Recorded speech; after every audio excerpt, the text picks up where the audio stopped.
الله الرحمن الرحيم الحمد لله الذي جعل الحمد مفتاحا لذكره وسببا لمزيد من فضله ودليلا على آلاء عظمته والصلاة والسلام وتحية والإكرام على أشرف الخلائق أجمعين إمام المرسلين وخاتم النبيين سيدنا ومولانا أبي القاسم محمد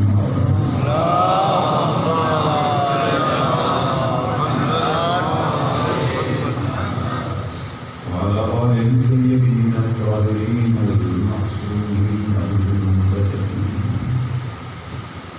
سيما بقية الله للإمام المهدي الغائب الذين أذهب الله عنهم الرجس وطهرهم تطهيرا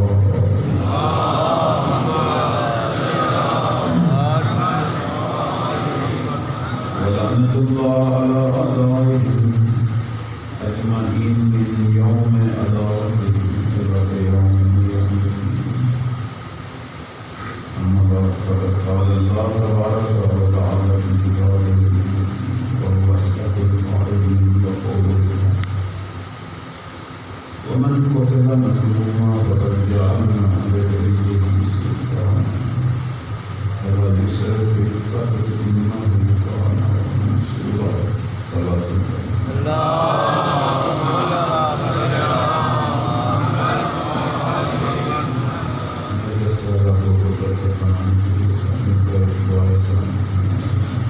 بسم الله الرحمن الرحيم اللهم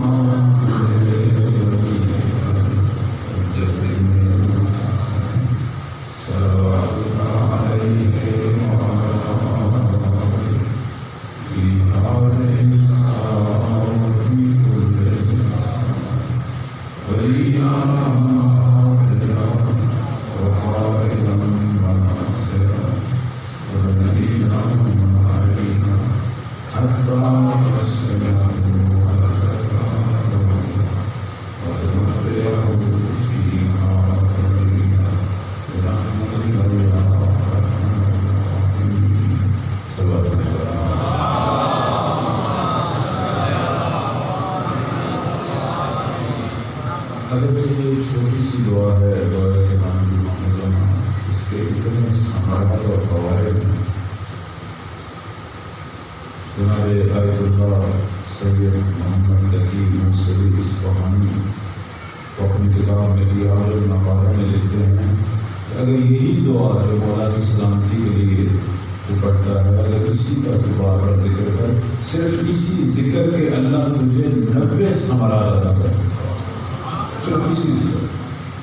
ویسے تو مولا کے لیے بڑی دعا ہے، دعا مجبہ ہے، سمندر ہے وہ معرفت کا، دعا عہد ہے، مولا سے عشق کا اظہار، زیارت آل یاسین ہے، مولا کی معرفت اور محبت کا اظہار.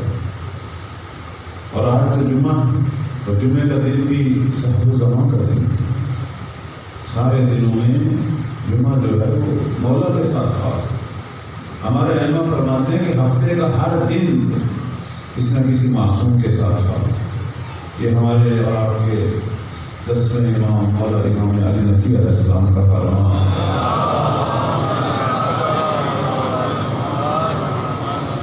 فرماتے ہیں کہ ہفتے کا دن سرکار رسالت مآب کے ساتھ خاص، اتوار کا دن امیر المومنین کے ساتھ خاص، سوموار کا دن مولا امام حسن و حسین کے ساتھ خاص، اور منگل کا دن 3 اماموں کے ساتھ خاص ہے، سید سجاد، امام باقر اور امام صادق. اور بدھ کا دن 4 اماموں کے ساتھ خاص ہے، امام کاظم، امام رضا، امام مکی اور جمعرات کا دن امام عسکری کے ساتھ خاص ہے، اور جمعے کا دن پروردگار نے حضرت سے صاحب و زمان کے ساتھ خاص ہے. اور جمعے کی 4 نسبتیں ہیں میرے مولا کے ساتھ.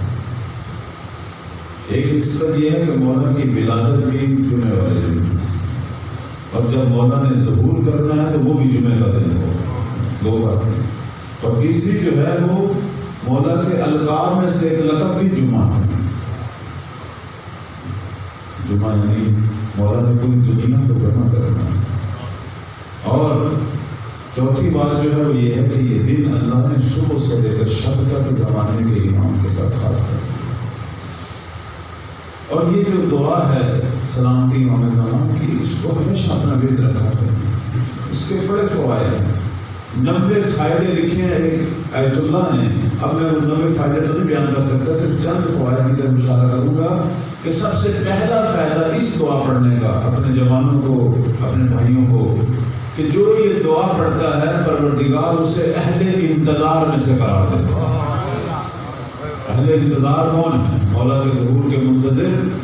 ان کا وہ مقام ہے کہ معصوم فرماتے ہیں کہ اگر کوئی ہمارے قائم کا منتظر ہو، اس کا اجر یہ ہے، اگر وہ اسی انتظار میں مر جائے اس کا اجر یہ ہے وہ ایسے ہے جیسے قائم کے خیمہ میں زندگی گزارتا ہے.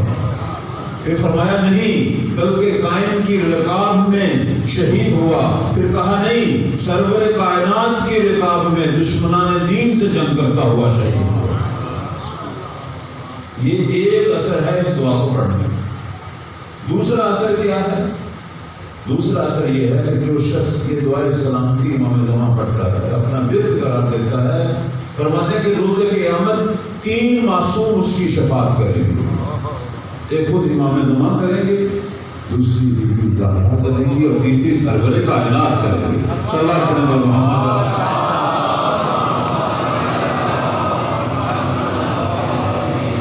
یہ دعائے سلامتی کے اتنے فائدے ہیں. دعائے ندبہ تو سمندر ہے. کوشش کریں کہ جمعے والے دن ایک دعا ضرور مولا کے لیے پڑھا کریں، یا دعائے ندبہ پڑھا کریں. ابھی بعض جگہ پہ اہتمام ہوتا ہے، شرکت کیا کریں، یا دعائے عہد پڑھا کریں. اگر ٹائم نہیں ہے تو مفاتی کو زیارت آل یاسین پڑھ کے اپنے مولا سے محبت کا اظہار کیا. اسی طرح اس دعا کا ایک اور ثمرہ معصوم فرماتے ہیں کہ جو یہ دعا پڑھتا ہے دعائے سلامتی، میرے عزیز بھائیوں، میرے جوانوں جو مشتاق ہیں مولا کی زیارت کے، کہتے ہیں جو شخص بھی دعائے سلامتی امام زمان کا ورد کرتا ہے، یہ پروردگار کا وعدہ ہے کہ وہ اپنی پوری زندگی میں ایک دفعہ مہدی کا دیدار ضرور حاصل کرے گا، یا بیداری میں یا خواب میں. ایک دفعہ مولا سے اپنا دیدار ضرور کرے. محمد و آل محمد.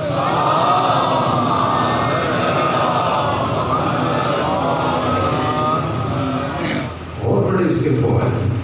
فرماتے ہیں جو دعائے سلامتی امام زمان پڑھتا ہے آخر الزمان کے فتنوں سے، آخر الزمان کی گمراہیوں سے نجات پاتا ہے. فرماتے ہیں کہ جو یہ دعائے سلامتی امام زمان پڑھتا ہے، اگر دنیا سے چلا جائے گا، جب بھی مولا آئیں گے اور رجعت ہوگی، قبروں سے لوگ اٹھائیں گے، فرشتے اس کے پاس بھی آئیں گے، مومن تیرے لیے بھی حکم آیا ہے مولا کی نصرت کو پہنچ. اس دعا پڑھنے کے اثرات فرماتے ہیں کہ جو یہ دعا پڑھتا ہے دعائے سلامتی، چونکہ مولا کی سلامتی کی دعا کر رہا ہے نا، مولا سے محبت کر رہا ہے، تو امام بھی اس کے لیے دعا کرتے ہیں، اس کا نام امام کی دعاؤں میں آ جاتا ہے. اس دعا کے اتنے فوائد ہیں. فرماتے ہیں کہ جو شخص دعائے سلامتی امام زمان پڑھے، فرشتے اس کے پاس نازل ہو جاتے ہیں، اور جتنی دیر تک وہ دعائے سلامتی امام زمان پڑھتا ہے، فرشتے اس کے گناہوں کی معافی پروردگار سے مانگ رہے ہیں. اتنے ثمرات ہیں اس دعا کے. ان دعاؤں کو معمولی نہ سمجھیں، دل و جان سے پڑھا کریں تاکہ وہ روحانی اثرات ہمیں حاصل ہوں. معصوم فرماتے ہیں کہ جو یہ دعا پڑھے گا، جو بھی یہ دعائے سلامتی پڑھے گا، فرماتے ہیں کہ پروردگار اس سے روز قیامت 70,000 گناہگاروں کی شفاعت کا حق ادا کرے گا. وہ بھی شفیع ہو جائے گا روز قیامت. دیکھیں ایک بات کہتے ہیں کہ یہ دعا جو ہے نہیں، یہ دعا اتنے آثار رکھتی ہے، اتنے آثار رکھتی ہے. فرماتے ہیں جو دعائے سلامتی امام زمان پڑھتا ہے، معصوم فرماتے ہیں کہ روز قیامت جہاں ہم آئمہ کھڑے ہوں گے، یہ بھی وہی ہمارے ساتھ. اتنی عظمتیں ہیں، اتنی عظمتیں، 90 فوائد ہیں. لیکن دل و جان سے پڑھ، تیری روح سے نکلے. یہ چھوٹی چھوٹی دعائیں بعض دفعہ ہمارے بچے جوان پوچھتے ہیں کہ قبلہ ہمارے اندر وہ طاقت نہیں ہے، عریانیت ہے، بازار میں فحاشی ہے، کیسے مقابلہ کریں؟ یہ ذکر یہی اسی لیے تو ہے. تو ذرا دل سے ان کو پڑھ تو صحیح. انہی ذکر میں، اسی ذکر میں نجات ہے. شیطان اپنا کام کر رہا ہے تو اپنے قلب کو اپنے مولا سے مشغول کر، اپنے آپ کو باندھ اپنے امام سے، ان کی سلامتی کی دعا مانگ. شیطان اپنا کام کر رہا ہے. جب تو مولا کی سلامتی کی دعا مانگے گا، مولا تیری سلامتی کی دعا مانگنا شروع کر دے گا. اب یہ سارے شیطانوں سے تو نجات پائے جن کی صف ادا پہ ہم ہیں. اللہ زیارت عاشور میں اپنے عزیز بھائیوں کو کہوں گا کہ اس کا ورد رکھا کر دن میں ایک دفعہ ضرور پڑھ لیں.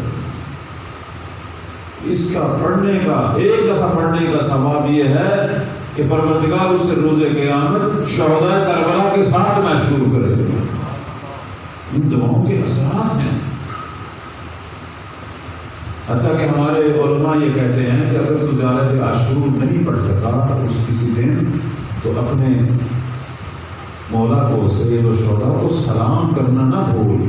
کسی اونچی جگہ کھڑا ہو کے ذرا رک کر قبر کی طرف صرف یہی کہہ دیا کر، السلام علیکم یا ابا عبداللہ، السلام علیکم ورحمۃ اللہ. اتنا تو کہہ دے گا، پروردگار فوراً تیرے نامہ اعمال میں ایک حج کا ثواب لکھ دے گا. اور لفظ حسین کے اندر کتنی طاقت ہے، یہ تو ہمارے ائمہ اور علماء فرماتے ہیں. کہتے ہیں لفظ حسین، جب سے مولا نے اپنا سب کچھ خدا کو دے دیا، خدا نے لفظ حسین کو بھی اسم اعظم بنا دیا. حتیٰ کہ ہمارے ائمہ مولا امام حسین کا نام لے کر اللہ سے دعا کیا کرتے تھے.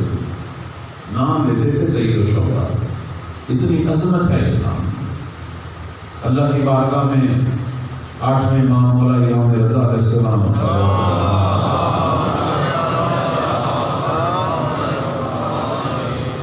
اللہم انی اتقرب الیک باسمک الاعظم.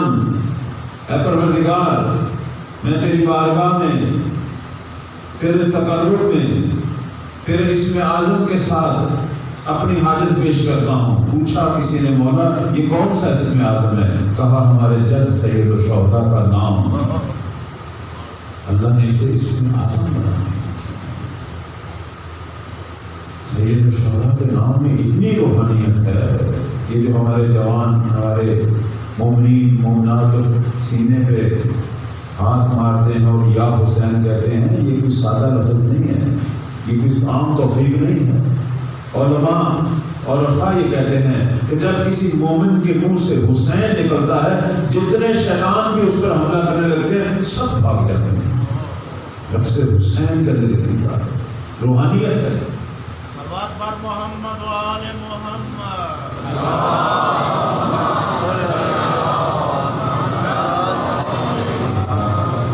کیونکہ معمولی نام ہے، ان کے اندر روحانیت ہے. ان کو دل و جان سے کہا کرے.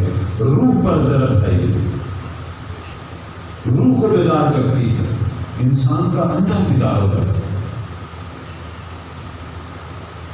اور یہ اللہ تعالیٰ نے آپ کو توفیق دی ہوئی ہے، یہ آپ کی بیداری ہے کہ آپ وہاں سے کہاں سے چل کر یہاں آئے.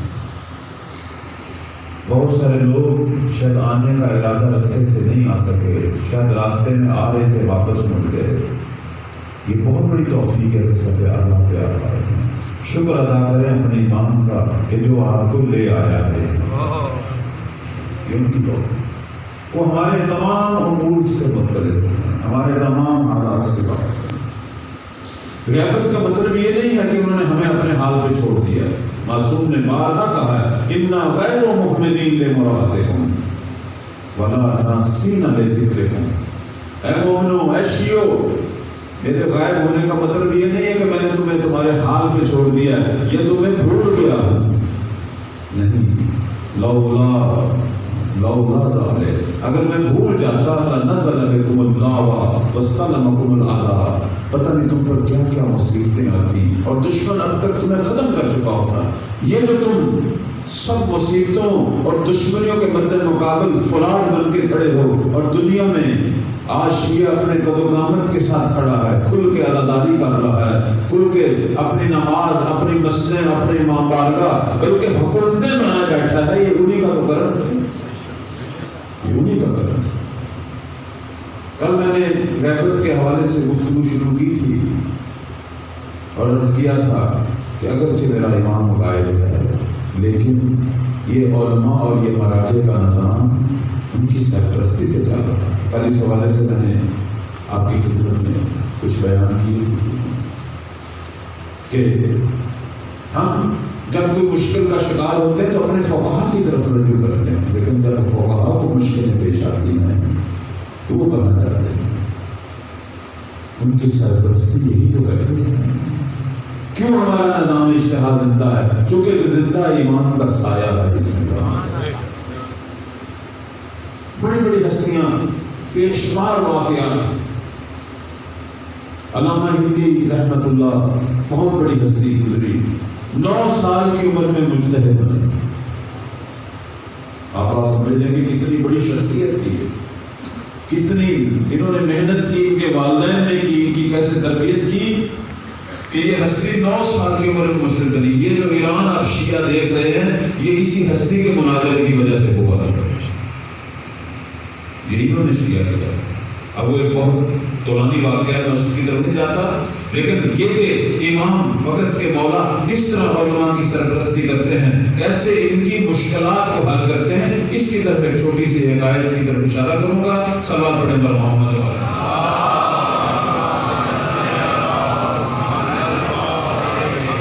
یہ حکایت اسی لیے تو بتائی جاتی ہیں کہ ایمان تازہ ہو، اپنے ایمان کی طرف توجہ ہو، کہ زہرا کا ایک لال ہے جو ہمارے درمیان میں رہتا ہے، اس پہ توجہ۔ علامہ ہندی جا رہے ہیں، راستے میں سفر ہے، اپنی سواری پہ بیٹھے ہوئے ہیں، ذہن میں کچھ سوالات ہیں جو حل نہیں ہو رہے۔ خود بتاتے ہیں کہ میں شہر سے نکلا، جا رہا تھا تو میں نے دیکھا ایک عرب جوان، ایک خوبصورت جوان کہیں سے آیا اور میرے ساتھ چلنا شروع ہو گیا۔ میں سواری پہ ہوں اور وہ میرے ساتھ پیدل چل رہا ہے۔ سلام کیا، جواب دیا۔ اس نے کہا ہے علامہ آپ کے کوئی سوال ہو تو مجھ سے پوچھو۔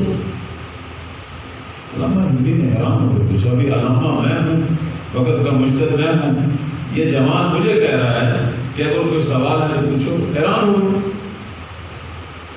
کہنے لگے کہ آپ عالم ہیں؟ اس نے کہا میں جاہل نہیں ہوں۔ یہ ہمارے اماموں کا بس ہے، یہ ان کا تواضع ہے پروردگار کے۔ ہمیں تھوڑی سی کوئی چیز حاصل ہو جائے تو ہم اپنے آپ کو پتہ نہیں کیا کیا کہتے ہیں۔ وہ جو واقع لفظ علامہ اور لفظ عالم کا حقیقی مصداق ہے، کائنات میں اصل میں وہی عالم ہے، ہم تو کچھ بھی نہیں، لیکن وہ بھی اس عالم یعنی پروردگار کی بارگاہ میں کھڑے ہو کے کہتے تھے ہم عالم نہیں، ہم جاہل نہیں ہیں، صرف کہ وہ سب سے بڑا عالم ہے۔ یہ اماموں کا تواضع ہے، چونکہ لفظ عالم پروردگار کے بھی اسماء میں سے۔ جب کوئی ان سے پوچھتا تھا آپ عالم ہیں یا جاہل، تو کہتے تھے ہم جاہل نہیں۔ یہ ان کی بساری، یہ ہمارے لیے درس عبودیت ہے۔ اب علامہ نے کہا کہ اب سوچا یہ کہ یہ کوئی جوان ہے، شاید مجھ سے کوئی بحث کرنا چاہتا ہے۔ انہوں نے ویسے اس سے ایک سوال پوچھا امتحان کے طور پر۔ اس جوان نے بڑے مدلل انداز سے جواب دیا۔ علامہ حیران ہو گئے، کہنے لگے کوئی پڑھا لکھا نہیں۔ پھر دوسرا سوال کیا، انہوں نے پھر بڑا مدلل جواب دیا۔ اب علامہ نے کہا کہ لگتا ہے آپ علماء میں سے ہیں لیکن میں آپ کو جانتا نہیں۔ توجہ ہے نا میرے؟ پھر علامہ نے اب وہ سوال کرنے شروع کر دیے جو ان کے حل نہیں ہو رہے تھے۔ پہلا سوال کیا، اس جوان نے جواب دیا اور کہا علامہ یہ جو میں روایت پڑھ رہا ہوں آپ کے کتاب خانے میں فلاں الماری کے فلاں خانے میں فلاں کتاب میں بھی لکھی ہوئی ہے۔ علامہ حیران ہوئے کہ میرے کتاب خانے سے بھی واقف ہے۔ پھر علامہ نے دوسرا سوال کیا، جواب دیا، تیسرا کیا، جواب دیا۔ اب علامہ اپنے سوال کر رہے ہیں، وہ جوان جواب دے رہا۔ جب سارے سوالوں کا جواب دے دیا تو علامہ ہلی نے کہا، اے جوان، میں نے اپنی زندگی میں تجھ جیسا عالم نہیں دیکھا، میری اتنی زندگی گزر گئی، میں سارے علماء کو جانتا ہوں، آپ کہاں رہتے ہیں؟ میں تو اپنے مکتب کے سارے فقہا مجتہدین علماء کو جانتا ہوں، لیکن آپ کو نہیں میں نے دیکھا، اتنی بڑی علمی ہستی اور میں اس سے محروم ہوں۔ تو وہ مسکرائے، کہنے لگے علامہ کوئی اور سوال ہے تو وہ بھی پوچھو۔ اب علامہ نے کہا کہ ایک سوال ہے جو میرا حل نہیں ہوا، وہ یہ ہے کہ مجھے یہ بتا، میں اپنے زمانے کے امام کو دیکھ سکتا ہوں یا نہیں؟ جب علامہ نے یہ سوال کیا تو آپ کو معلوم ہے کہ وہ جو گھوڑے پر سواری پر بیٹھا ہو، اس کے ہاتھ میں ایک چھوٹی سی چھڑی ہوتی ہے، وہ آرام آرام سے سواری کو، گھوڑے کو مارتا ہے، گھوڑا چلتا رہتا ہے۔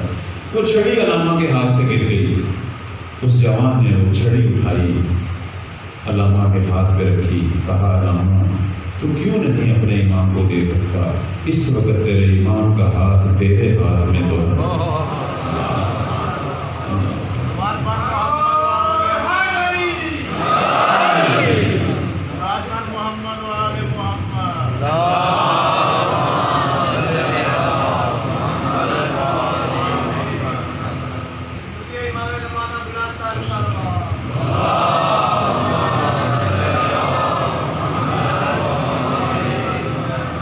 بے شمار واقعات۔ اب علامہ ہندی نے جب یہ سنا تو فوراً ان کے قدموں میں گرے اور شدت اشتیاق سے بے ہوش ہو گئے۔ جب ہوش آیا تو وہ تو جا چکے، کتنی دیر تک گریا کرتے رہے۔ یہ ہمارے مکتب کی اجتہاد کی زندہ ہونے کی دلیل یہی تو ہے کہ جب ہمیں مشکل پیش آتی ہے تو ہم ان کے پاس جاتے ہیں، اور جب ان کو مشکل پیش آتی ہے تو وہ آتے ہیں، کیونکہ ان کی مشکلیں دور ہوں گی تو امت کی مشکلیں دور ہوں گی۔ ان کے سروں پر سایہ ہے اس ہستی کا کہ جس نے کہا تھا کہ ان کی تکلیف کرو، یہ میری طرف سے تم پر حجت ہے اور میں ان پر اللہ کی حجت۔ یہ مکتب ایسے تو چلا رہا ہے، بے شمار علماء کے واقعات، بے شمار واقعات، حتیٰ کہ اب ہم یہ نہیں کہہ سکتے کہ علماء عام صالحین لوگوں سے بھی مولا کی ملاقاتوں کے بے شمار واقعات۔ صرف اپنے اندر وہ چیز پیدا کریں، کیوں نہیں؟ ان کا لطف خاص ہوتا ہے، کیوں نہیں ہوتا؟ صرف تو ارادہ کر اپنے مولا کی معرفت کا، اپنے مولا کی اطاعت کا۔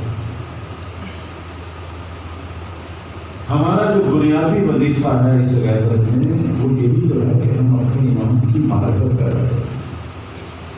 ہم منتظر ہیں مولا کے ظہور کے۔ اب بعض دفعہ احباب پوچھتے ہیں کہ جنہوں نے منتظر ہماری کیا ذمہ داریاں ہیں، تو میں انشاءاللہ یہی پروگرام ہے کہ آج اور کل کچھ ذمہ داریاں بیان کروں کہ مولا ہم سے کیا چاہتے ہیں۔ ہمارے جوان یہ پوچھتے ہیں، بچے یہ پوچھتے ہیں کہ ہمیں بتائیں ہم کیا کریں، کون سے ایسے کام ہیں۔ کچھ ایسے ذمہ داریاں ہیں، کچھ ایسے وظائف ہیں میرے عزیزوں، میرے بھائیوں، جب تک ہم وہ انجام نہیں دیں گے یہ ظہور نہیں ہوگا۔ درست ہے ہم اہل نماز ہیں، اہل روزہ ہیں، اہل عزاداری ہیں، یہ ہماری نجات ہے، اس میں کوئی شک نہیں، یہ ہماری نجات ہے، لیکن دنیا کو نجات دینے کے لیے یہ کافی نہیں۔ مہدی آیا ہے پوری دنیا کو نجات دینے کے لیے، اور اسے ناصر چاہیے، اور ناصر انہی شیعوں سے، انہی حسینیوں سے ظاہر ہوئے، اور اس کے لیے مولا نے کچھ ذمہ داریاں بیان کی تھی۔ جب تک ہم وہ ذمہ داریاں پوری نہیں کریں گے ظہور نہیں ہوگا۔ ہاں ہماری موت نجات پہ ہو جائے گی وہ ٹھیک ہے، لیکن مولا کی نصرت کا حق ادا نہیں۔ پچھلے دنوں بھی میں نے ڈاکٹر علی شریعتی کا ایک جملہ نقل کیا تھا، ایک اور دوبارہ ان کا ایک جملہ نقل کرتا ہوں۔ بہت بڑے مفکر ہیں عالم اسلام کے اور ہماری شیعت کا فخر ہے۔ انہوں نے ایک بڑی خوبصورت سے ایک تعبیر کی۔ انہوں نے کہا کہ یہ جو ہم مولا امام حسین کی عطش اور پیاس کا ذکر کرتے ہیں. یہ کون سی پیاس ہے؟ بہت ہی توجہ چاہوں گا. ہے فلسفی روحانی سی بات، لیکن اس کے اندر بہت بڑی آگاہی ہے انسان کے لیے. وہ کہتے ہیں کہ آیا مولا پانی کے پیاسے تھے؟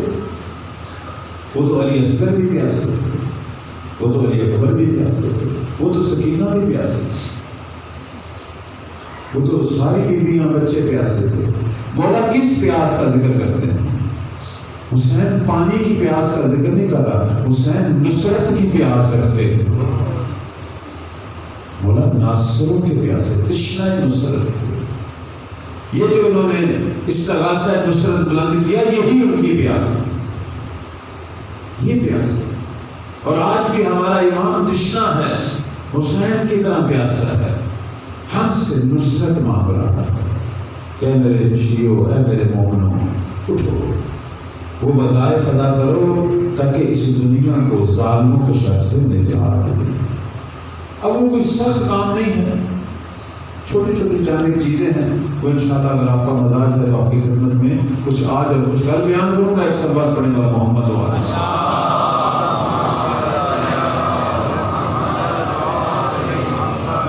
سب سے پہلی چیز جو بیرمان منتظر میرا وظیفہ ہے وہ یہ ہے کہ میں مولا کی معرفت پیدا کروں. لیکن میں مولا کا انتظار کر رہا ہوں،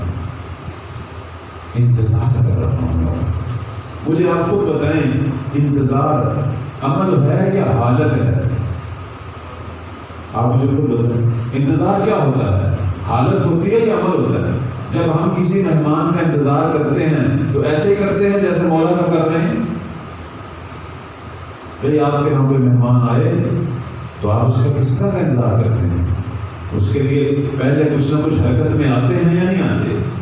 اور اگر مہمان کوئی اونچی شان والا ہو تو اس کے لیے ہو سکتا ہے آپ 1-2 دن پہلے ہی کوئی گھر میں اہتمام کرنا. اور اگر بہت بڑی کوئی شخصیت آ رہی ہو علاقے کی، اس کے لیے آپ 1 ہفتہ پہلے ہی آپ صفائیاں کریں گے، سجاوٹیں کریں گے، اس کے استقبال کی تیاری ہوگی، دوستوں کو بتایا جائے گا. کیا کچھ انسان نہیں کرتا مہمانوں کے لیے، ان کی پذیرائی کے لیے؟ اب مجھے خود بتا، جو کائنات کا سب سے بڑا مہمان ہے زہرا کا لال، اس کی تیاری کے لیے میں نے کیا کیا؟ تو پہلا جو میرا کام ہے، روایت بھی کہتی کہ اپنے امام کی معرفت پیدا کرو، اپنے امام کو پہچان. چونکہ معرفت جب تک پیدا نہیں ہوگی اس وقت تک محبت بھی پیدا نہیں ہوگی. اب ہمیں اپنے مولا حسین سے کیوں عشق ہے؟ اس کی وجہ کیا ہے؟ مولا علی سے ہمیں کیوں عشق ہے؟ اس کی وجہ کیا ہے؟ چونکہ سب سے زیادہ ذکر ہی ان ہستیوں کا ہوا ہے. ہمیں ان کی اتنی معرفت حاصل ہو گئی ہے کہ ہم نے علی کو اتنا پہچان لیا کہ اب ہمیں ان سے محبت ہو گئی. مولا حسین کی اتنی معرفت ہوئی ہے ہمیں ان سے، چونکہ ان کا ذکر بھی ہوا وقت کے امام کا، لہذا وہ محبت بھی پیدا ہوئی. اب سید الشہداء کے لیے ہم تڑپتے ہیں، کاش ہم کربلا میں ہوتے. وہ کہتا ہے اس کو پڑھتے بھی، کاش ہم ہوتے اور یہ کرتے یہ کرتے. چونکہ وہاں معرفت ہے. لیکن سید الشہداء کا زمانہ گزر گیا، بعد میں سید سجاد کا بھی گزر گیا، امام باقر کا بھی گزر گیا، امام سادات. اب ہم جس کے زمانے میں ہیں، اب ان کی معرفت ہے، ان کی محبت ہے، اور ان کی نصرت کا وقت ابھی ہے، دیر نہ ہو جائے. چونکہ سید الشہداء کے قیام کے بعد شیعہ اٹھے ہیں. توابین، اگر آپ اپنی تاریخ پڑھیں، میں اپنے جوانوں اور بھائیوں کو کہوں گا 5000 کا لشکر اٹھا ہے مولا کی شہادت کے بعد. جب مولا شہید ہو رہے تھے اس وقت یہ کوفہ میں اپنے گھر بچا رہے تھے، اپنے بچوں کو بچا رہے تھے ابن زیاد کے ڈر سے. مولا شہید ہوتے گئے، بعد میں پشیمانی ہوئی، شرمندگی ہوئی، پھر یہ اٹھے ہیں لڑنے کے لیے. سارے شہید ہو گئے، 5 کے 5 ہزار. اس کے بعد مدینہ والے لوگوں نے قیام کیا یزید کے خلاف، وہ بھی 10,000 بعض کہتے ہیں وہ بھی شہید ہو گئے. پھر مختار نے قیام کیا، کچھ انتقام بھی دے دیا، لیکن بلا کر انہوں نے حملہ کر کے مختار اور اس کے ساتھ سارے شیعہ جو تھے 15,000 کے قریب وہ بھی شہید ہو گئے۔ یعنی آپ خود حساب لگائیں کہ 30,000 شیعہ بعد میں خون حسین کے انتقام میں شہید ہوا، لیکن اس کا فائدہ سید الشہداء کو ہوا نہیں ہوا۔ حتیٰ کہ سید سجاد بھی راضی نہیں تھے ان سے،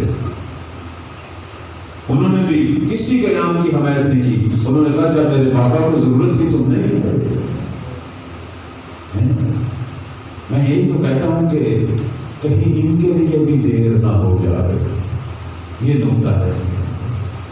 دیر نہ ہو جائے مطلب ہے کہ میرا اپنا وقت پورا نہ ہو جائے اور میں محروم ہو جاؤں، تو ابھی اپنے آپ کو نصرت کے لیے آمادہ کر۔ کوئی خاص کام نہیں ہے، چند موارد ہیں، چند ایک ذمہ داریاں ہیں تو اپنی ادا کرنی شروع کر دیں۔ آج بھی اپنے گھر میں، اپنے محلے میں کوئی لشکر کشی نہیں ہے، کوئی جنگ نہیں ہے، صرف کچھ ذمہ داریاں ہیں جو آپ نے ادا کرنی ہے۔ آپ کا شمار ناصرین نہیں ہونا۔ پہلی ذمہ داری معرفت ہے۔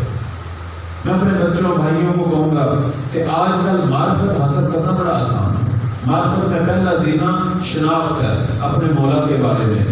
آپ کے پاس ہر ٹائم موبائل ہے اور اس پر انٹرنیٹ ہے، لفظ مہدی لکھو، کتنے علماء کی تقریریں، کتنے درس، کتنی کتابیں، کتنے مقالے، کتنے آرٹیکل اپنے مولا کے بارے میں مطالعہ کرو۔ روز کتنا ٹائم ہم اپنے امام کو دیتے ہیں؟ 10 منٹ، 20 منٹ، 1 گھنٹہ اپنے مولا کے لیے کتنا ٹائم نکالتے ہیں؟ اب جو ہمارے عزیز جو ہیں وہ کہتے ہیں مجھے تو پڑھنا نہیں آتا، اپنے مولا کے بارے میں ایک درس سن لے۔ پہلا زینہ نہ ہو، اتنا سن، اتنا پڑھ کہ تجھے یقین آ جائے۔ معرفت یہی ہے نا کہ جس میں انسان کو، جیسے مولا علی کے بارے میں اتنا سنا پڑا کہ ہمیں اب علی پر یقین آ گیا، سید الشہداء کے بارے میں اتنا سنا کہ ہمیں یقین آ گیا، اتنا اپنے زمانے کے امام کے بارے میں۔ میری بات گرا تو نہیں گزر رہی، صلوات پڑھے گا محمد۔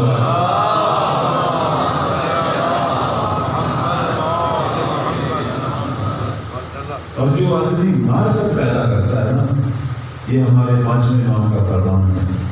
فرماتے ہیں کہ جو ہمارے قائم کی معرفت پیدا کرے گا غیبت کے زمانے میں، فرماتے ہیں کہ لم یضرہ تقدم حاضرا و تاخرا، کہ جو قائم کی معرفت حاصل کرتے ہوئے مر جائے اس کے لیے فرق نہیں ہے کہ قائم کا ضرور پہلے ہو یا بعد میں ہو، وہ ہر حالت میں قائم کو دیکھ رہا ہے۔ اس کا یہ مقام ہے۔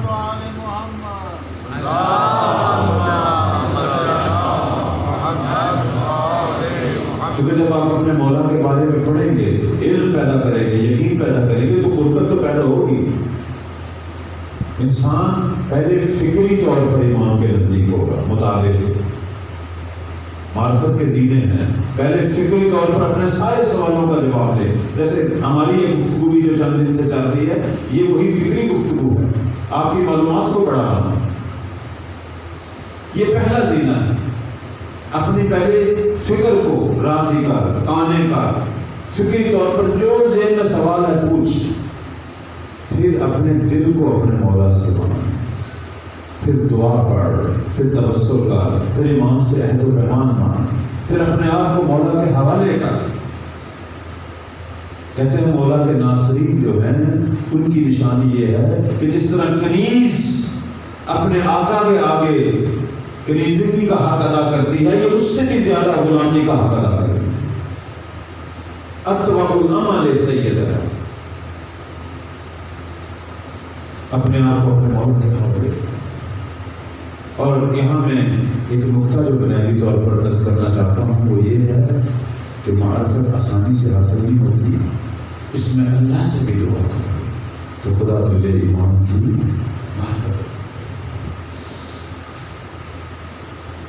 معرفت کو حاصل کرنے کے لیے پروردگار سے۔ آیت اللہ بہجت سے پوچھا گیا کہ امام کے بارے میں ہم پڑھتے تو ہیں، مطالعہ تو کرتے ہیں، پر وہ عشق حاصل نہیں ہو رہا، وہ محبت حاصل نہیں ہو رہی۔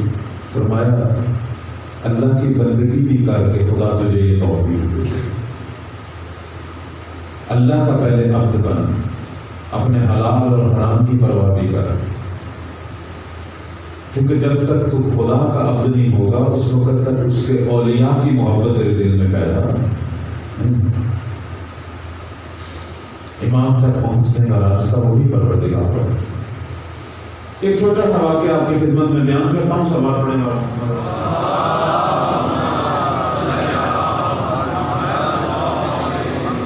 یہ حقائق ہیں، چونکہ یہ پروردگار کا ولی ہے۔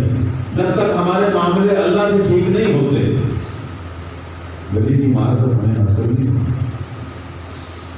میں آج کے دور کا واقعہ سناتا ہوں، کوئی بہت پیچھے نہیں جاتے، آج کے دور کا۔ یہ کسی نے آ کے وہاں جب گرام میں کم میں سنایا تھا، وہ لکھا رہ کے جاتا ہوں، تو جرمنی کا ایک شخص ہے، اس کا یہ بات ہے، ایرانی شیعہ ہے اور رہتے وہ جرمنی میں تھے۔ وہ جوان کا بات ہے، کہنے لگا کہ ہم وہیں رہتے تھے لیکن ہم ایسے شیعہ تھے کہ جن کو کچھ اور پتہ ہی نہیں تھا۔ دنیا میں ایسے بھی شیعہ ہیں، جب ان کا نکاح ہوتا ہے پتہ چلتا ہے کہ یہ شیعہ ہے، اور جب وہ کرتا ہے تو پتہ چلتا ہے باقی پتہ ہی نہیں ہے۔ وہ بھی کہتا ہم بھی ایسے ہی۔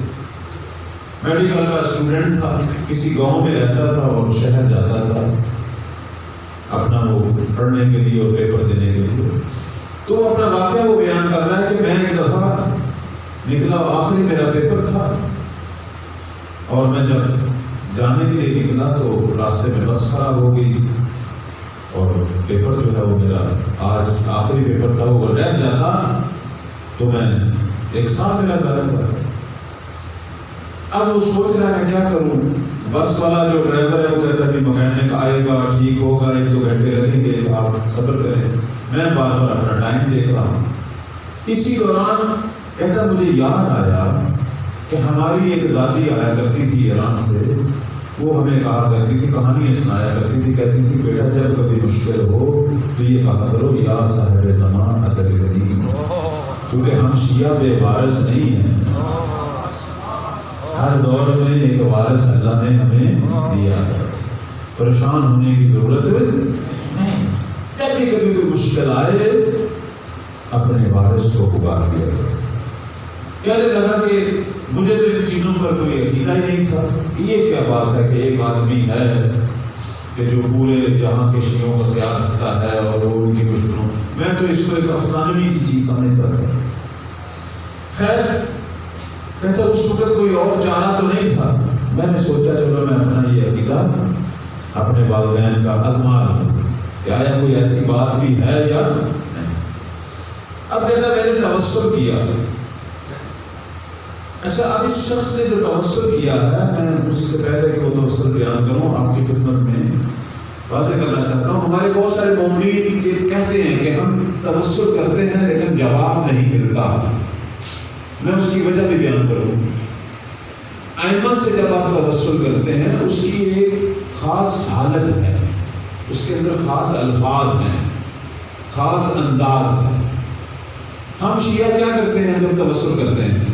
ہم مثلا فرض کریں حرم امام رضا اسلام گئے یا حرم سید الشہداء گئے، ہم وہاں جا کے صاحب قبر سے توسل کرتے ہیں اور ہماری یہ صورتحال ہوتی ہے، ہم کہتے ہیں کہ مولا یہ بھی دے دے، یہ بھی کام ہو جائے، یہ بھی ہو جائے، یہ بھی ہو جائے، اتنے سارے کام۔ اور مولا اگر ہم سے پوچھے ٹھیک ہے یہ سارے کام تیرے ہو جائے، تو نے کیا کرنا ہے؟ اب آیا تو نے بھی اپنے اندر کوئی تبدیلی لانی ہے یا نہیں لانی؟ جیسا آیا ہے ویسا ہی واپس جانا ہے؟ اس لیے ہمارے توسل کامیاب نہیں ہوتے، چونکہ وہاں ہم مانگتے تو ہیں لیکن خود کوئی کسی کام کا اپنے مولا سے عہد نہیں کرتے۔ اگر کوئی خطا ہے تو اسے چھوڑنے کا اعلان، اور اگر کوئی واجب انجام نہیں دیا جا رہا تھا کہ اسے انجام دینے کا عہد، وہ ہوتا ہمارے حق میں ہی ہوتا ہے۔ ہمیشہ توسلات میں اس چیز کا خیال رکھا کریں۔ اب اس شخص نے بھی توسل کیا لیکن اس کا توسل دیکھیں، کہنے لگا اے صاحب الزمان، میری دادی یہ کہتی ہے کہ تو ہے، مجھے نہیں پتا تو ہے یا نہیں ہے، لیکن اگر تو کائنات میں ہے آج میری مدد کر کے میں اپنے پیپر تک پہنچ جاؤں تو میں بھی تجھ سے یہ وعدہ کرتا ہوں کہ اول وقت کا نمازی بنوں گا۔ آپ جوانوں عزیزوں سمجھ آئے، یہ ہوتا ہے توسل۔ صرف مانگنا نہیں ہے، تو بھی کچھ وعدہ تو کرنا۔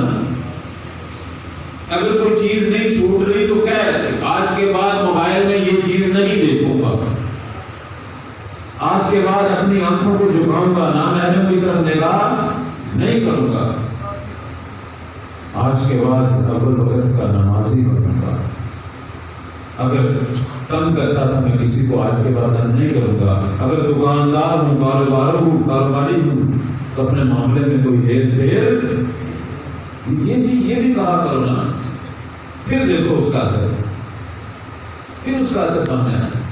اب اس نے اسی انداز سے توسل کیا کہ مولا آج تو میری مشکل حل کر دے، میرا سال بچ جائے، میں بھی یہ عہد کرتا ہوں کہ اول وقت کا نمازی کروں گا۔ اب اس نے یہ توسل کر لیا۔ توسل کرنے کے بعد وہ کہتا ہے کہ تھوڑی دیر بعد وہاں سے کوئی ایک جرمنی کا ہی ایک باشندہ گزرا۔ اس نے ڈرائیور سے پوچھا بھائی کیوں کھڑے ہو، بس کیوں کھڑی ہے؟ اس نے خراب ہو گئی۔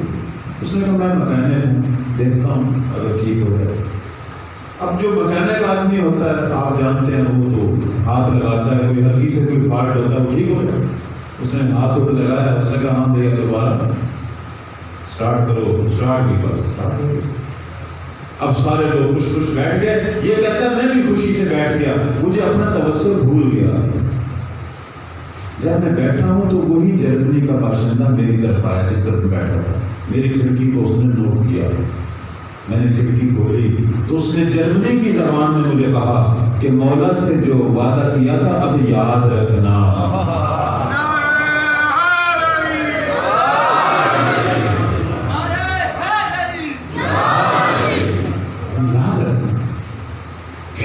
یہ اس نے تو کہہ دیا، میری زندگی میں 180 درجے تک تبدیلی آ گئی۔ میں نے اتنا کیا، میں نے کہا مولا آپ تھے اور میں آپ سے غافل تھا۔ اللہ کہتے ہیں انسان اسی کو کہتے ہیں نا عشق، کہ مولا مجھے نہیں پتا تھا کہ پروردگار نے یہ انتظام کیا ہوا تھا اور میں اس عظیم نعمت سے غافل تھا۔ مجھے اس بات پہ رونا آ رہا تھا کہ میری زندگی کے اتنے سال گزر گئے اور میں اس عظیم امام کی نصرت سے، ان کی توفیقات سے غافل تھا۔ کہنے لگا یہ میری زندگی کا ایک اہم موڑ ہے۔ وہ دن گیا اور آج کا دن میں اول وقت کا نمازی ہوں۔ صلوات پڑھے بر محمد۔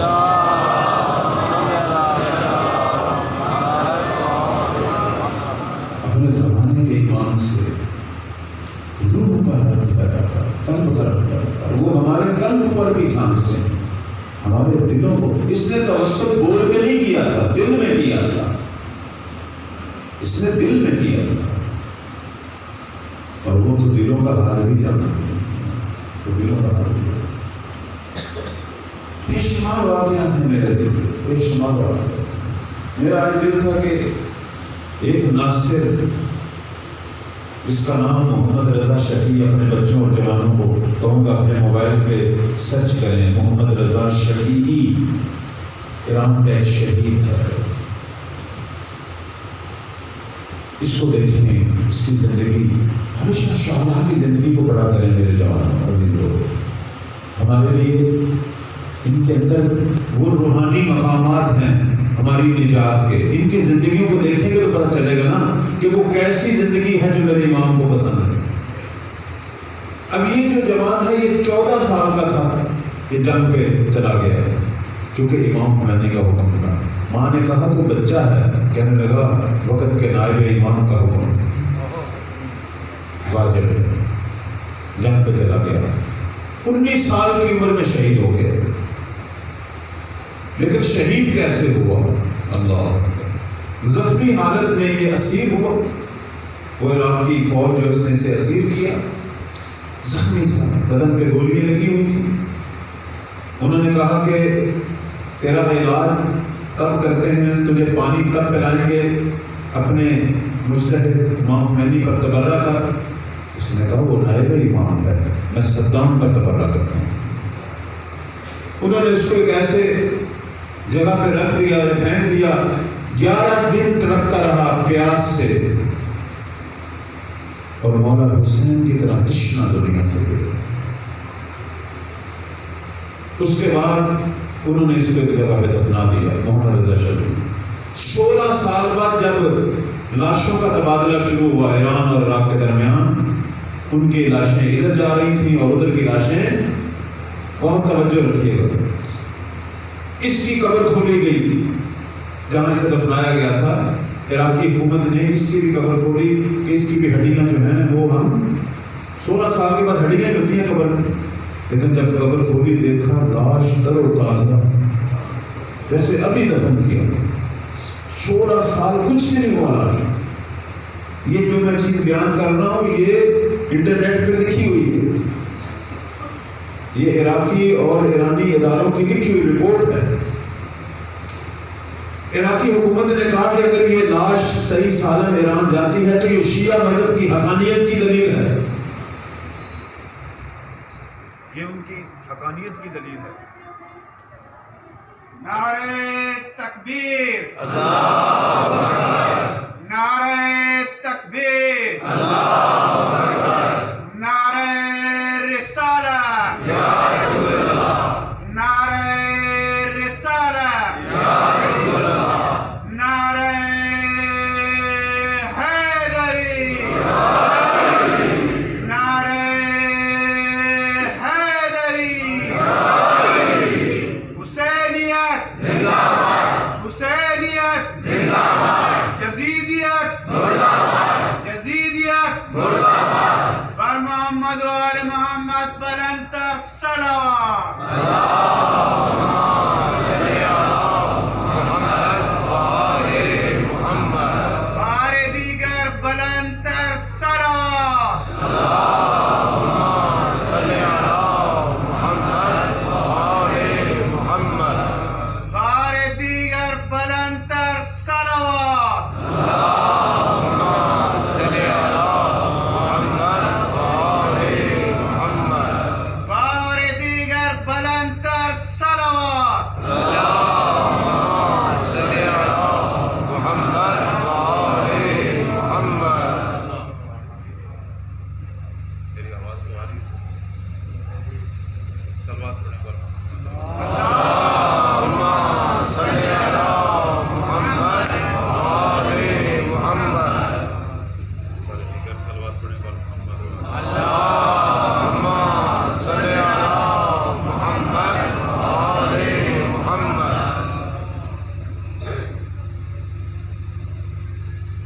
بار دیگر صلوات پڑھیں پر محمد. اللہم صلی علی محمد و آل محمد.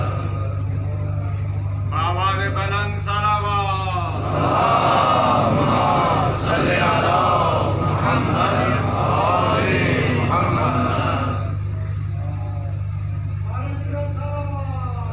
اللہم صلی علی محمد و آل محمد.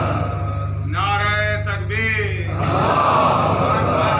نعرہ رسالت یا رسول اللہ. نعرہ حیدری یا حیدری. حسینیت زندہ باد. حسینیت زندہ باد. یزیدیت مردہ باد. یزیدیت مردہ باد. نعرہ ظہور امام زمان بلندتر صلوات. اللہم صلی علی محمد و آل محمد. دونوں نے کہا کہ یہ تو مکتب تشیع کی حقانیت کی اعلان ہے. یہ تو پھر دنیا کہے گی ہم باطل تھے. یہ بات صدام نے کہا کہ اس میت کو تپتے ہوئے صحرا میں رکھو تاکہ سورج کی حرارت سے یہ پاک ہو. تپتے ہوئے صحرا میں 3 مہینے تک اس کا لاشا رکھا. لیکن میت خراب نہیں. پھر ایک ایسے تیزاب میں ڈالا گیا کہ جو ہڈیوں کو بھی گلا دیتا. لیکن میت تیزاب کے اوپر بھی اسی طرح خوشبودار معطر تیر تھی. نعرہ حیدری. اب اب جو عراقی یہ ظلم میت پہ کر رہے تھے انہوں نے رونا شروع کر دیا. انہوں نے کہا یہ تو کوئی ولی پروردگار ہے، ہم نے کن لوگوں کو مارا. روتے روتے انہوں نے میت کو اسی طرح ایران کے تحویل دیا اور اس کا خون میں جنازہ ہوا اور گلزار شہداء میں دفن ہے. کبھی آپ جائیں وہاں اس کی زیارت کریں. محمد رضا شریف اس کی والدہ سے پوچھا گیا کہ تیرے بچے میں کون سی ایسی چیز تھی کہ خدا نے یہ اجر اس سے دیا. عزیز جوانوں توجہ فرمائیں.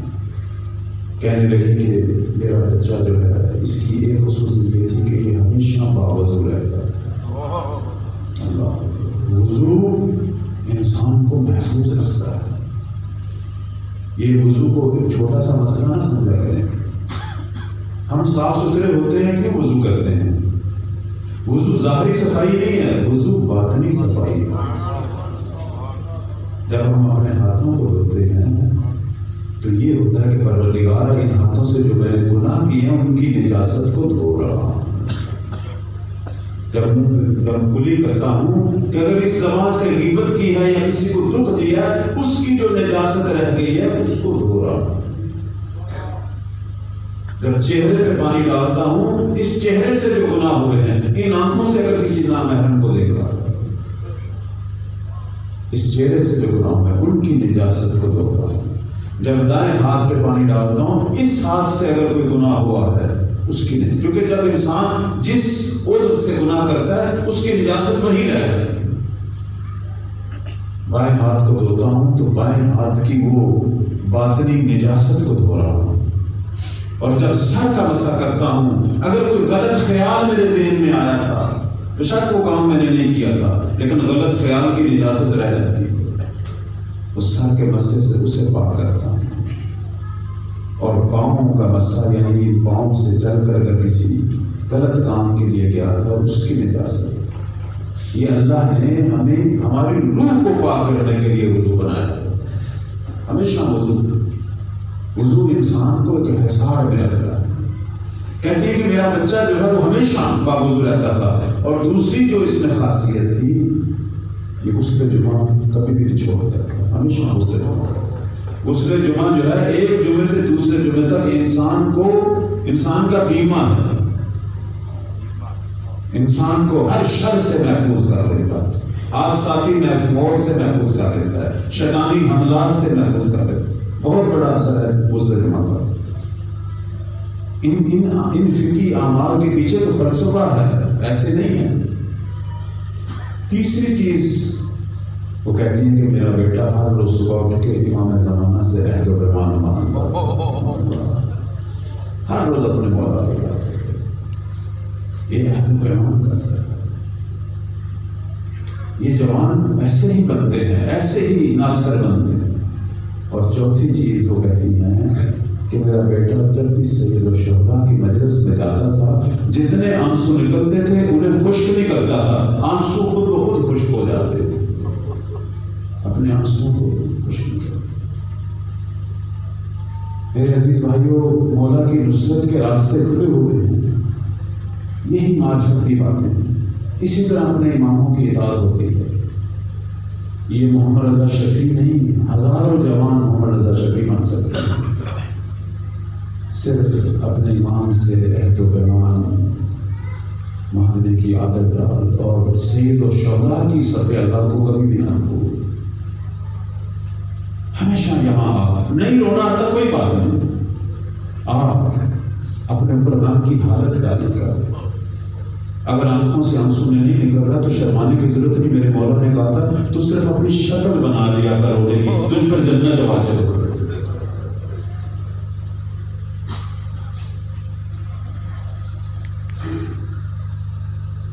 آج بھی میں اس جوان کا اس 13 سالہ جوان کی شہادت پڑھنا چاہتا ہوں کہ جو اپنے زمانے کے امام کا ناصر مسموم مدینہ حسن مشتبہ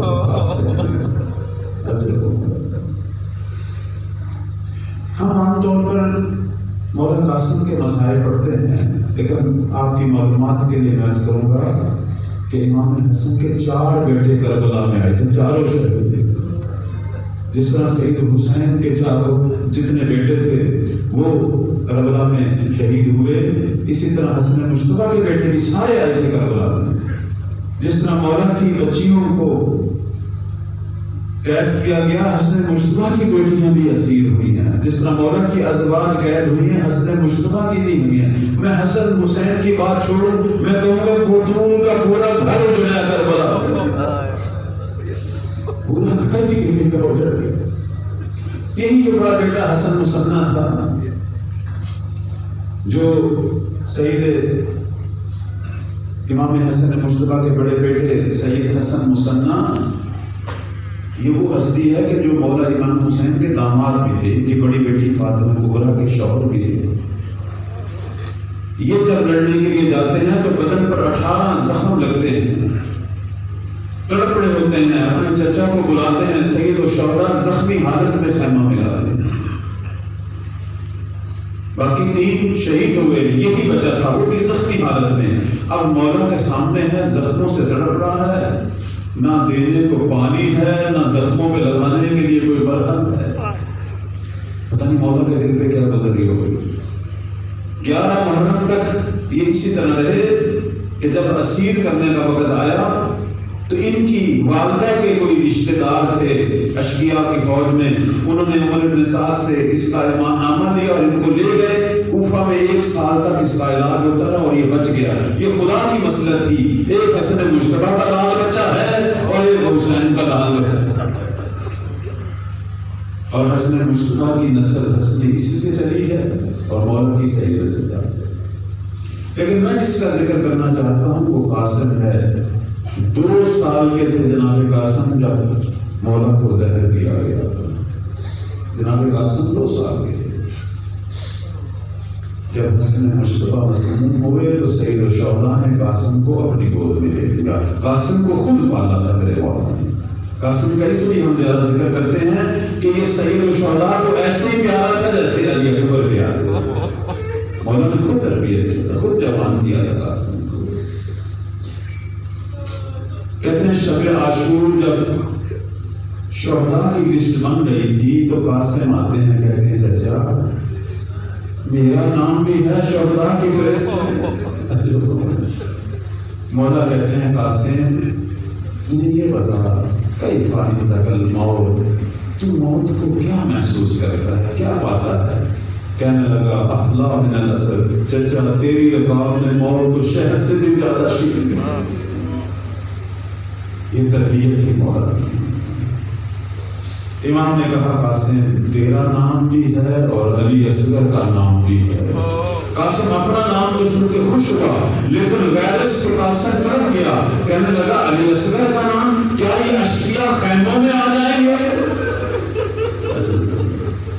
مولا نے کہا نہیں قاسم میں اصغر کو لے کے میدان میں جاؤں، میں اب شب عاشور ایک ایسی شب کہ ماں اپنے اپنے بچوں کو لے کے بیٹھی ہوئی ہے اور ہر ماں بچے کو یہ کہہ رہی ہے کہ بیٹا کل تو نے علی اکبر سے پہلے شہید ہونا تھا، علی اکبر سے پہلے حسین پر جان دے رہی ہے۔ ہر ماں اپنے بچے کو یہ درس دے رہی ہے۔ عجیب شب عاشور کی رات ہے، اس کی عظمت اسی لیے تو ہے کہ ماں جسے بچوں سے زیادہ پیار ہوتا ہے، ذرا سا خطرہ باہر ہو ماں بچوں کو اندر، جوان بچہ اسے بھی کھینچ کے رکھتی ہے باہر نکلنا، لیکن یہ کیسی ماں ہے کہ جو کہہ رہی ہے بیٹا کل تو نے پہلے جانا ہے، پہلے اپنے آپ کو نچھاور کرنا ہے مولا حسین پر۔ اور جب تک کسی ماں کا لال شہید نہیں ہوتا تھا ماں پریشان اور مضطرب رہتی تھی، جب اسے پتا چلتا نا تیرا لال شہید ہو گیا ہے تو چہرے پر خوشی کے اظہار ہوتے تھے کہ مولا نے میری قربانی بھی قبول کر۔ ام خلوہ کی قاسم کو یہی کہہ رہی تھی قاسم تو نے علی اکبر سے پہلے جانا ہے اور چچا پر انشاءاللہ اجر ہوگا۔ اب روز عاشور شروع ہوا، اصحاب کی قربانی ہوتی گئی، بعد میں سب سے پہلی آل محمد سے جو قربانی ہوئی وہ جناب علی اکبر، یہ تو ان کی زیارت میں بھی لکھا ہوا۔ علی اکبر کی قربانی کے بعد قاسم آتے ہیں اپنی ماں کے پاس، تو انہیں خبر کہتی قاسم علی اکبر مارا گیا، تو ابھی تک زندہ ہے۔ کہنے لگے اماں میں کئی بار چچا کے پاس گیا ہوں، کئی بار اجازت مانگی ہے، لیکن حسین مجھے دیکھ کے رونا شروع کر دیتے، کہتے قاسم تو میرے بھائی کی نشانی ہے، کیسے تجھے موت کی طرف روانہ کروں، کیونکہ خود پاتا تھا۔ اب ماں جو ہے وہ کہتی ہے قاسم جب تیرے بابا دنیا سے گئے ایک تعویذ لکھ کے تیرے بازو پہ باندھ گئے تھے اور کہا تھا کہ جب ام فروا کوئی مشکل گھڑی آئے اس تعویذ کو کھول کے پڑھ لینا۔ اب اس سے بڑھ کر کیا مشکل گھڑی ہے کہ حسین اجازت نہیں دے رہا، تعویذ کھولا گیا تو تعویذ اصل میں مولا امام حسن مشتبہ کا خط تھا جو مظلوم کربلا کو لکھا تھا، بھائی حسین کربلا میں تو نہیں ہوں گا اپنی جان دینے کے لیے، لیکن میری جگہ قاسم کی قربانی قبول کر لینا۔ اب یہ خط لے کے جب قاسم گئے ہیں اور مولا نے جب خط دیکھا ہے، خط کو کئی دفعہ چوما اور اس کے بعد حسین نے رونا شروع کر دیا۔ مقتل میں لکھا ہے کہ چند بار حسین بلند آواز سے روئے تھے، ایک دفعہ اسی خط کو پڑھ کے روئے تھے اور کچھ اس طرح روئے کہ قاسم کو سینے سے لپٹا لیا، اتنی زور سے حسین روئے کہ غش کر گئے۔ اجر کو اتنا گریا کیا ہوگا، اتنا گریا۔ قاسم کو کہا بیٹا قاسم جاؤ ماں اور بہنوں سے ودا کر کے آؤ۔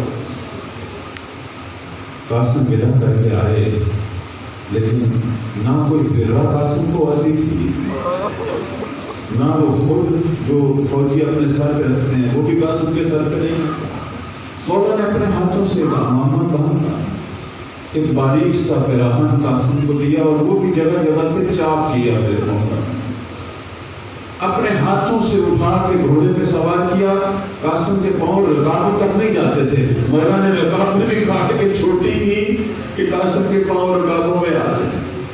اب قاسم کو روانہ کرتے ہیں۔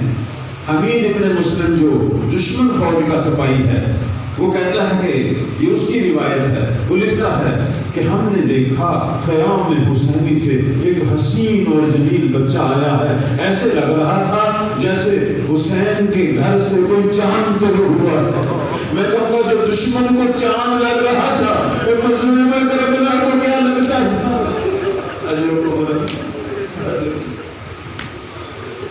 اب قاسم آئے تو باہر، چھوٹی عمر تھی لیکن عباس کے تربیت یافتہ تھے قاسم، 70 ملعونوں کو جہنم حاصل کیا۔ عمر ابن سعد نے ایک بہت بڑا پہلوان تھا، ازرق اس کا نام تھا، کہا یہ حیدر کرار کی نسل ہے، تو جا اسے لڑنے کے لیے۔ کہنے لگا بچوں کے مقابلے میں مجھے بھیجتا ہے، اس کے لیے میرا بیٹا ہی کافی ہے۔ اس نے باری باری 4 بیٹے بھیجے، سب کو مولا نے جہنم حاصل کیا۔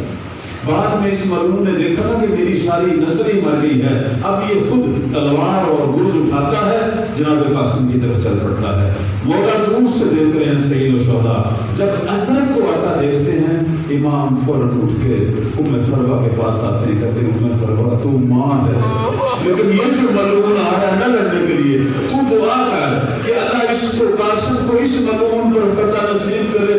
ماں کی دعا بچے کے لیے مستجاب ہوتی ہے۔ ام فروا نے دعا کی، جناب قاسم نے اس کو بھی جہنم حاصل کر دیا۔ جب وہ جہنم حاصل ہوا تو عمر ابن سعد نے کہا نہیں، ایک ایک کر کے نہیں جاؤ، نہیں تو سارے مارے جاؤ گے، یہ زہرا کا لال ہے، سارے مل کر حملہ کرو۔ اور انہوں نے سب سے پہلے تیروں سے حملہ کیا۔ روایت میں آتا ہے کہ 17 یا 18 تیر مولا کے بدن میں، 17 یا 18 تیر مولا کے بدن میں لگے ہیں کہ اب قاسم کے ہاتھ سے تلوار چھوٹ گئی تھی، اپنے بدن سے تیر نکال رہے ہیں۔ اسی دوران عمر اسدی ملعون نے ایک تلوار کا ایسا وار کیا کہ قاسم گھوڑے سے نیچے آئے، صرف یہ کہا چچا میری مدد کو آئیں۔ اب قاسم کا پکارنا تھا۔ روایتوں میں ہے کہ کسی قاتل جس نے بھی جتنے بھی شہید ہوئے ہیں کسی کے قاتل پر حسین نے حملہ نہیں کیا تھا، لیکن قاسم کے قاتل پر حسین اس طرح ہے جیسے عقاب آتا ہے، آ کے اس مرحوم پہ مولا نے حملہ کیا، اس کا وہ ہاتھ کاٹا جس ہاتھ سے اس سے مولا قاسم پر حملہ کیا۔ اب حسین کا حملہ کرنا تھا عزادارو، اس عمر اسدی نے فوج یزید کو بلایا کہ میری مدد کو آؤ، حسین مجھے مار رہا ہے۔ فوجیں دوڑی، فوجوں کا دوڑنا تھا، قاسم تو گر چکے تھے، بس گھوڑوں کی ٹانپیں تھی۔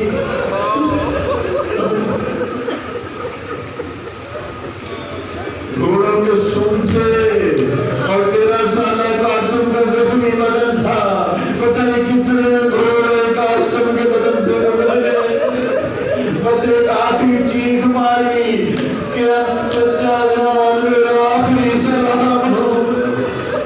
اب مولا جب گھوڑے دوڑ گئے، گرد و غبار ہٹی، قاسم کے لاشے پہ جب حسین پہنچتے ہیں کہتے ہیں قاسم تیرا چچا کبھی بھی یہ نہیں بھولے گا، تو نے مجھے مدد کے لیے پکارا تھا، حسین کے لیے اس سے زیادہ دردناک وقت کون سا ہے، تو مجھے مدد کے لیے پکارے اور میں تیری مدد نہ کر سکوں۔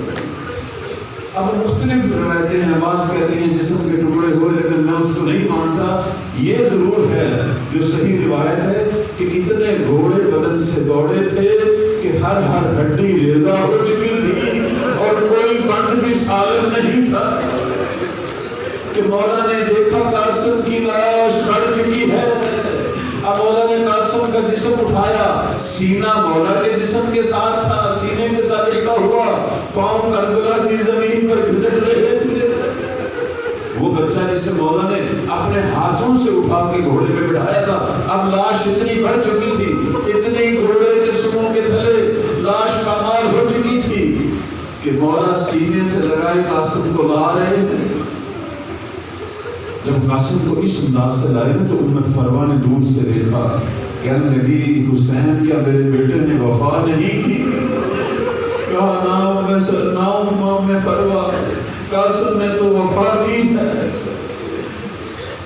جس طرح قاسم نے وفا کی ہے کسی نے نہیں کی۔ اب لاشہ قاسم کو مولا وہاں لے کے آتے ہیں جہاں علی اکبر کا لاشہ پڑا، ایک طرف جناب قاسم کا لاشہ ہے، ایک طرف علی اکبر کا لاشہ ہے۔ اب سید الشہداء اپنا امامہ اتارتے ہیں، دونوں لاشوں کے درمیان بیٹھ جاتے ہیں، ایک ہاتھ اکبر کے لاشے پہ رکھتے ہیں، ایک ہاتھ قاسم کے لاشے پہ رکھتے ہیں۔ اب حسین کا گریہ شروع ہو گیا، کہا واہ غربتا واہ غربتا